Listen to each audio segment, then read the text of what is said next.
This continued violence is simply not acceptable, and it will be stopped. We will not allow a culture of fear to exist on our streets. For too long there's been a lack of respect shown by these groups of thugs, but there are pockets of our society that are not just broken, but frankly sick, of things that are badly wrong in our society. People allowed to feel that the world owes them something, that their rights outweigh their responsibilities, their actions do not have consequences.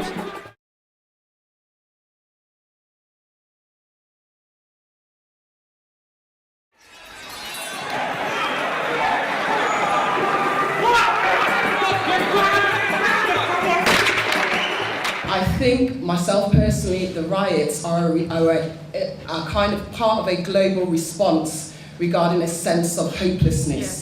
It's going on around the world, so it's not just in London. If you live in certain areas, you've been having a riot every weekend, every Friday night, you've been having riots where you live. To me, the riots have been going on. People have been complaining about riots, people in their communities, gunshots firing off all sorts. But it's just been in certain pockets, certain areas, and we stay away from those areas. As you can see, the table is full. If at any point anybody wants to come, you can touch somebody on the shoulder and take their place and make your point. Things can be dealt peacefully, and there can be still love for it. And this kind of miseducation as well about being bullied. There are other ways. There are other avenues that you can exhaust rather than writing. That's what I believe. They're just disenfranchised. They're just not a part of this world that these politicians are a part of, and they don't feel a part of what's going on. There's a divide, there's a gap, and it's just getting bigger and bigger and bigger. I'll say it's because they didn't feel they had a voice. They felt so run down, beat down, oppressed and abandoned that their only way to be heard about the chaos already caused was to lash out. Start a fight, shout out loud, tear down the shops and burn this fucking town alive.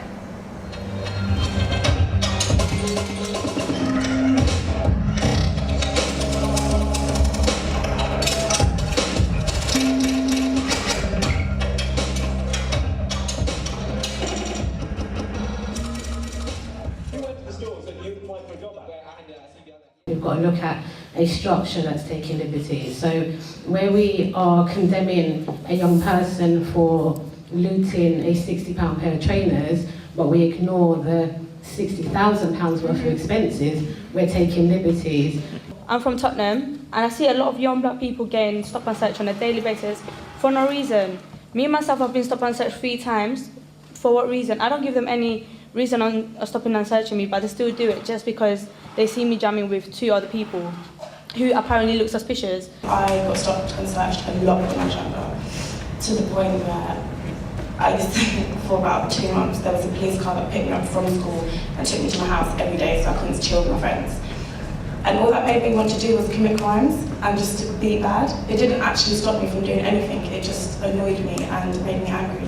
And I didn't know how to tell them, I didn't know how to speak their language, so every time they spoke to me I got angry, they got angry, I got arrested, and that was the pattern that kept on happening. If the kids don't understand how to address those situations and speak to the police in a manner that's not, because I can speak to a police person, yeah, and tell them exactly how I feel, exactly how I feel, without getting arrested, without being in any type of trouble. Basically what you're saying is there's a script. Exactly. There is almost a script, and sometimes young people fall into the role of that script as well. That script can be broken if young people are actually educated about their rights. I will be 17 in May, just 1 year away till I get to have my say. So what? I listen to hip hop at the bus stop. I don't put my feet up on the seat. Won't find me spitting on the street, abusing the shopman's meat. I choose to pay my bus fare each week. Doesn't that give me a right to speak? What does that pay for? Some illegal war.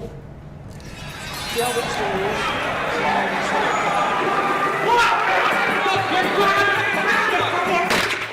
Here and in America, we are one of the most unequal societies. So if you're constantly being shown a better life that you have no access to, you might get by okay, you might. If you told a lie, you might get by okay. But unless you're a footballer, or a singer, or you win the lottery, then you ain't going to get up there. And that, in fact, is what the riots were. It was suddenly, you've won the lottery. Here's a chance for late night shopping with violence. Go out and get it. That's what they do. They break the rules and they get away with it. I just wanted to say that you know how like young people, when they're like, at school, and when that person gets like, for example, like a BlackBerry, and then they're your friend, you get like into peer pressure, and so like they say, oh, why have you got this? Why have you got that? And you feel pressured. So like maybe that's why people went, like young people went to the right. So that's still that opportunity. So they can have like be in a group and stuff and not be out and left out because like that. That's what I'm saying. So what is it about us around the table here that didn't go out there? I think more broadly, it's about what you've got to lose. And it's people who haven't got much to lose who are going to make the choice to take a risk and lose it. And that's ultimately about inequality. It's also about people's mindsets, people not realising that maybe they do have a chance, maybe they could get somewhere. But I think ultimately it does come down to that choice. Are you going to get caught? And obviously there was a lot going on which suggested maybe you wouldn't, because they can't be everywhere. And what are you going to lose if you do get caught? And I think that's a different choice for everyone.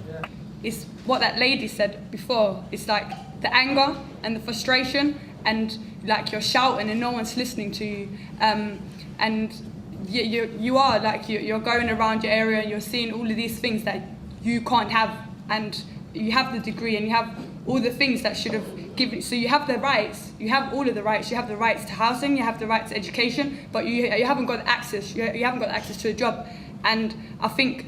So going back to it, I think a lot of it is the stake that you have in society and how involved you feel. Because now, where the riots did happen, and I do youth work, and I'm involved in quite a few projects, I wouldn't have risked it. There's no way I would have risked all of that.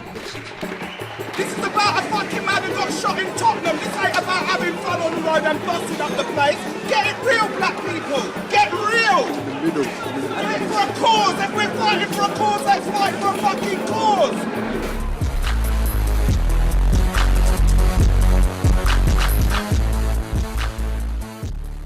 I find it interesting that we started the event and it was pretty full in here, and there aren't so many people in here now, and that's, you know, the point where we've got to solutions. The most important part, I think, there aren't so many people in the room, and that's how it kind of always is. Everyone's always got comments to make, but never action to back it. The Met BPA and no, it's the Met Black Police Association developing these programmes.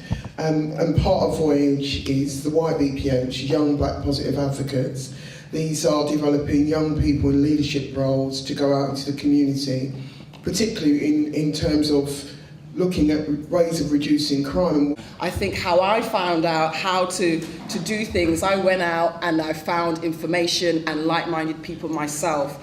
And I think a lot of it is where I think young people need to empower themselves to go out and get the things what they want. You mentioned something about getting out of life what you put into it. I think we need to adopt that philosophy as individuals and then share that as a collective. One little point, sorry, 30 seconds of your time. My thing is, the older generation, I love the older generation. You know why? Because like someone said earlier, they came over here where there was no blacks, no dogs, no Irish, and they made it all the way through to I've got a sergeant sitting next to me, and the next policewoman what met the Queen and all that, and the Queen had to bow down to her and certain things and make her know that. I said, boom, you feel me? But my point is, why we can't have a generation what's aiming for that level. When they've reached that level, aim higher now. You can't aim for the moon now. You have to be going Mars. I wonder what it'd be like to see a brighter way from the shade, but have it shine so bright, blinded I turn away. I wonder how I'd feel if I looked over my window pane and saw a house the size of my block and feel blocked in side by side, top to floor. I wonder what I would want if I spied smiles shining like diamonds in polished platinum. And so I wonder who's responsible for lives both dead and alive. Whether inequality will be exposed as the root of the crimes.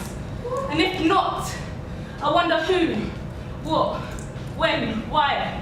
And if not, I wonder whether, if ever, it will end.